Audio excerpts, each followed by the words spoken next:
Hello everyone, kamusta kayong lahat and kamusta kayong mga zodiacs na Cancer sa inyong lahat? Um, Itong inyong May 2025 reading. Umpisahan na natin. Bunot muna tayo ng cards para sa inyong May 2025 reading. Okay? So, kung bago kayo sa channel nito, ang goal natin dito ay magbigay ng gabay using the light from above para may positive energies ang lahat. Okay? Tignan natin. Kuha na tayo ng mga cards. Alright.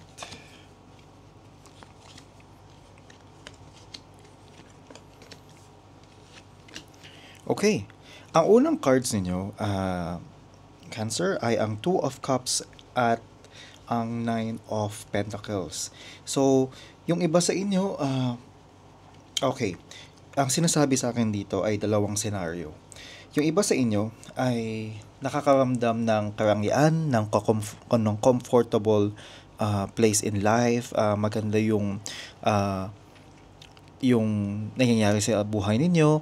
But at the same time, merong mga tao na meron kayong kadil na maaaring kayo or maaaring sila ay hindi nagiging tapat sa pagiging sa communication, sa dealings with everyday things, pwedeng sa trabaho, merong imbalance dito. Kumbaga hindi siya ganun ka nagiging tapat, no? May mga situations din para sa inyo na maybe may nangloloko ng ibang tao, may mga taong nangloloko sa inyo, pwedeng ikaw din. Ang another set of situation na binibigay sa akin dito ay yung kabaliktaran. Maaaring hindi kayo ganun ka okay, but at the same time, yun nga, meron pa din ganung situations na hindi nagiging balance yung communications or dealings or how you exchange your resources or kung paano kayo nakikipag-usap sa ibang tao. Okay? You have the Justice card here, Cancer. The Justice card here is telling me na may mga bagay na hinahanapan niyo siguro ng kaayusan, ng kapantayan pagdating sa mga nangyayari sa buhay ninyo, pati sa ibang tao. It can also be that kayo mismo ay nagiging parte ng isang situation wherein hindi nagiging pantay yung mga nangyayari. You have the Ace of Wands in the past. The Ace of Wands is all about you being very, very passionate about things. When it comes to your career, pwedeng inspired kayo, ganyan. So, maganda to, no? Meron kang gustong mangyari. You have the Two of Pentacles here. Meron kang binabalance, meron kang pinag-iisipan, meron kang kino-consider na situation na minsan naiisip mo, balance ba to? Tama ba tong ginagawa ko? May mga ginagawa kang decision na pakiramdam mo minsan ay kailangan tanungin ng sarili kung tama ba yung direction na pinupuntahan mo. Merong alinlangan dito, merong doubt na hindi mo sigurado. Kahit ginagawa mo na siya, hindi mo pa din sigurado. You have the Nine of Swords here. So, there is a possibility na maramdaman mo na yung mga kinakatakutan mo ay kaharapin mo or may mga situation na hindi mo na iniiwasan mo na baka kailangan mo na siya talaga siyang i-resolve sa sarili mo. Okay? Okay. You have the Lovers and the Queen of Wands here. Yung mga ibang tao around you, they are recognizing, nakikita nila kung ano yung mga bagay na dapat itama. May mga imbalances, may mga hindi magandang, kumbaga hindi fair na nangyayari. Nakikita nila yon at parang hindi na sila ganun kasaya sa mga nangyayari, no? Ito yung nakikita ko rito. You have the Queen of Wands. The Queen of Wands is all about you. Nakikita ko na somehow meron kayong advantage over other people. Nakikita ko rito na meron kayong alas over other people. Yun yung dumadating dito eh. You have this control over others when it comes to uh, certain situations kung saan ikaw ay may hawak ng nakasalalay sa inyo yung tulong na may ibibigay mo sa kanila, yung ambisyon nila, kumbaga ikaw yung mas may alam ng mga bagay-bagay or kumbaga ikaw ay may kapangyarihan, but it doesn't have to be money. Okay? Kumbaga may nalalaman ka, pwede kang itulong sa kanila, ganyan. Yun yung nakikita rito. Ang advice sa inyo is the Page of Wands. It's all about you emptying yourself. Ano ibig sabihin nun? Sinasabi dito that you can share what you know. You can share kung ano yung matutulong mo sa iba. Ito hindi ito money ha. Hindi ito something na pwede mong ibigay na material. Pero ito ay may kinalaman sa pwedeng passion, pwedeng how you are sharing your blessings to people na pagdating sa kaalaman, pagdating sa experience, pagdating sa something na pwede mong i-share sa mga tao na magbibigay sa kanila ng empowerment, magkakaroon sila ng kakaibang pananaw sa mga bagay-bagay. It doesn't have to be pera. Hindi talaga siya pera. So kung pwede mo daw yun gawin, kung pwede mo daw ma-share yun sa mga tao, guys, you will have the energy of the Knight of Cups. The Knight of Cups is all about you being more confident in yourself. Kasi ang nagiging exchange nito, pagka nabibigyan mo ng linaw yung ibang tao, nagkakaroon sila ng mas magandang pananaw sa sarili nila, mas naging maganda yung pakiramdam nila, at ikaw yung naging dulot, ikaw yung nagbigay sa kanila nun. Yung confidence mo sa sarili mo mas tumataas, at mas nagkakaroon ka ng magandang energy in yourself. Hindi lang siya yung confidence na yabang eh. But it's more of may fulfillment kasi nakapagbigay ka ng tulong sa iba. At yung tulong na yon, ang ganda ng energy na nangyayari, na binibigay sa inyo, o na binibigay mo, at yun yung nare-receive mo din sa kanila kasi nga, ang ganda maganda yung naidulot sa kanila. Kumbaga, good karma yun eh. Hindi siya something na makukuha mo lang basta-basta. It's more of the exchange na binibigay mo sa inyo, 'di ba? So try mo 'yon. Kasi ang tema mo nga dito is more all about you feeling comfortable, parang mas may alas ka ng konti sa ibang tao. So try to be more helpful or just be more sharing kung ano yung mga blessings na meron mo or kung ano yung mga tulong na maibibigay mo. Don't look down on other people kung sakali man na ikaw ay mas nakakaangat-angat sa kanila, kasi minsan kasi may dumadating sa akin na sinasabi rito na minsan parang nagpapanggap, alam mo yung minsan gusto mong magpanggap na lang na hindi ka masyadong marunong sa ganito, wala kang masyadong pera sa ganyan, wala kang masyadong maitutulong sa kanila. Tapos sa katotohanan naman talaga meron. Alam mo yun, minsan may mga ganong tao eh. Minsan ginagawa ng iba yon because of parang ayaw nilang mag-expect yung mga tao ng something from them, ganyan. Pero try to give something na makakatulong sa iba, and malaking magiging impact nun for you. Minsan nakakatakot kasing magbigay ng tulong sa ibang tao kasi baka maabuso ka, 'di ba? Understandable 'yan. But really, just try and see kung ano yung magiging epekto nun.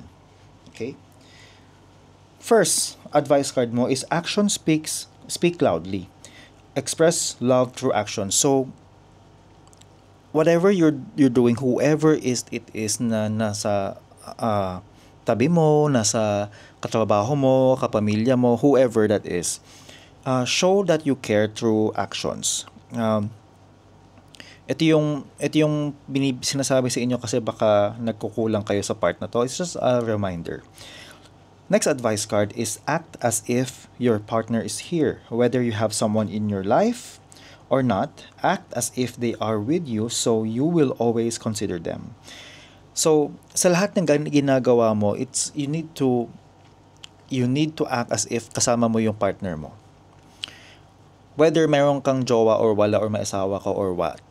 No, it doesn't matter. It's what it's saying here is kailangan mong umakto na as if you are considering another person, ang pinaka-importante dito is to not be selfish. Yun yung sinasabi dyan. Next advice card is patience. I accept that everything happens in divine order. Huwag kang mag-alala kung may mga nangyayari around you na medyo mabagal, na hindi masyadong gumagalaw, but you just have to let time do the work. Let the energy speak for itself. Let the process take place. Hayaan mo lang na yung Diyos, ipagdasal mo yon and hayaan mong siya ang gumawa para sa'yo. Okay? Next advice card is blame. I accept responsibility for my well-being. Yung mga desisyon na ginagawa mo sa buhay, minsan nagkakaroon ka ng influence from other people. Huwag mong kakalimutan na responsibilidad mo yung mga desisyon mo. And walang impluwensya ng ibang tao ang pwedeng magpaiba ng iyong pananaw, mapilitan kang gawin ang mga bagay because sinabi nila. Huwag kang matakot na sundan kung ano yung tama para sa'yo. Huwag kang matakot na sabihin sa kanilang susundin ko kung ano ang nararapat para sa akin and yun yung desisyon na manggagaling sa sarili mo, hindi galing sa iba. Huwag kang matatakot na sundin yung sarili mo. Next advice card is self-esteem. I possess gifts of the soul that benefit me and others. May mga blessings ka sa sarili mo, may mga kakayahan ka na pwede mong i-share, pwede mong gawin sa sarili mo, para sa sarili mo, and para makatulong sa ibang tao. So, huwag mong kakalimutan yung part na yon. Next advice card mo is empowerment. You need to tell yourself na kaya mong gawin. Napakaganda ng mga binigay sa'yo ng Diyos. Napakaganda ng mga pananaw mo. Napakaganda ng pwede mo pang gawin. And dahil dito, kailangan magkaroon ka ng kakaibang pananaw para sa sarili mo. Mas magkaroon ka ng lakas ng loob na sundin kung ano yung nararamdaman mo para sa sarili mo. You need to be empowered. Next is acceptance of love. Huwag kang matatakot kung minsan may nagbibigay sa iyo ng tulong. It's an act of love. Kung may nagbibigay sa iyo ng expressions of love, expressions of paglalambing, huwag kang matakot na i-accept yon because you deserve it. Okay? Next advice card, and something na dapat mong gawin, is build strength. Magpalakas ka kasi baka nakakalimutan mo nang mag-exercise, baka kailangan mo din ng mas magandang energy when it comes to exercising kasi nakakatulong yun na not just in your body but more of your energy. Okay? Next is soak in a bath. Minsan yung cleansing na nadudulot ng bath, hindi lang to shower bath. As in maglulublob ka. Tapos lalagyan mo ng konting asin, lalagyan mo ng flowers, ganyan, or essential oils, nakakatulong yun para sa'yo. So, try that and see how you feel. Next advice card mo is within the next few weeks. Within the next few weeks, there is something new that's coming within the next few weeks, and ito yung something na pwedeng magbigay sa'yo ng bagong kinabukasan kasi ang dami nangyayari, no? I will keep it that way para hindi ko na ma-misinterpret, but there's something happening in the next few weeks. Next advice card is look for a sign. Kung meron kang mga desisyon na hindi mo sure, dapat mo bang gawin, look for a sign. Ask for help from God. Next advice card is communicate clearly. May mga situation dito na baka hindi mo na bibigyan ng mas magandang explanation ng sarili mo, baka nabibigyan ng tao ng ng kakaibang interpretation yung mga nangyayari sa iyo, o yung mga sinasabi mo para sa ibang tao. You need to communicate yourself clearly kasi nga baka yan ang pagsimula ng away. Alright? Next advice card mo is perfectionism. Permission to make mistakes is so freeing. It's the root of creativity and change. Allow me, divine, to make as many mistakes as I need. Free me from the prison of perfectionism. So, hindi mo kailangan maging perfecto. Hayaan mo na minsan nagkakamali ka. Okay lang kung ginawa mo lahat ng magandang anong pwede mong gawin. Pero hindi pa rin siya perfect. May konting pagkakamali. Huwag kang matakot doon kasi doon ka nagkakaroon ng creativity, doon ka nagkakaroon ng pagbabago. Hindi naman sa lahat ng bagay magiging perfecto, 'di ba? So hayaan mo lang kung magkakamali ka. Next advice card is hardship. May I embrace what is happening right now. As baffling or painful as it is, help me, God, to trust where you are guiding me. I am yours.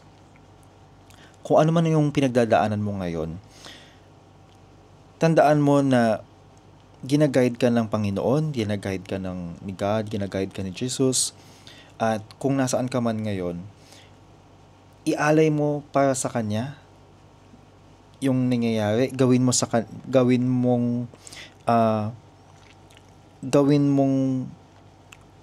mas magaan kasi hindi ka nag-iisa dahil andyan si God para sa iyo.